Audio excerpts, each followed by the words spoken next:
যুক্তরাষ্ট্রের পেনসিলভানিয়া রাজ্যে এক ভয়াবহ হামলার ঘটনা ঘটেছে। সংবাদ সম্মেলন চলাকালে পুলিশের ওপর আকস্মিকভাবে গুলি চালানো হয়। এই ঘটনায় ৫ জন কর্মকর্তা গুলিবিদ্ধ হন। এর মধ্যে ৩ জন পুলিশ কর্মকর্তা নিহত হয়েছেন এবং আহত ২ জনকে গুরুতর অবস্থায় হাসপাতালে ভর্তি করা হয়েছে। ঘটনা ঘটেছে বুধবার স্থানীয় সময় সন্ধ্যায় দক্ষিণ পেনসিলভানিয়ার ইয়র্ক কাউন্টির নর্থ কোডোরাস এলাকায়। পেনসিলভানিয়া রাজ্য পুলিশের কমিশনার কর্নেল ক্রিস্টোফার প্যারিস জানিয়েছেন, পুলিশের পাল্টা গুলিতে বন্দুকধারী গুরুতর আহত হয়েছেন।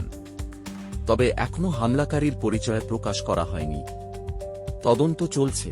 গভর্নর জোশ শাপিরো ঘটনাস্থল পরিদর্শন করে বলেন, এটি শুধু কোডোরাস কাউন্টি নয়, পুরো পেনসিলভানিয়ার জন্যই এক দুঃখজনক ও ধ্বংসাত্মক দিন।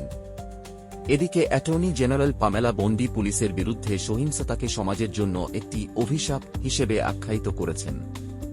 পরবর্তী আপডেট পেতে আমাদের চ্যানেলটি সাবস্ক্রাইব করুন।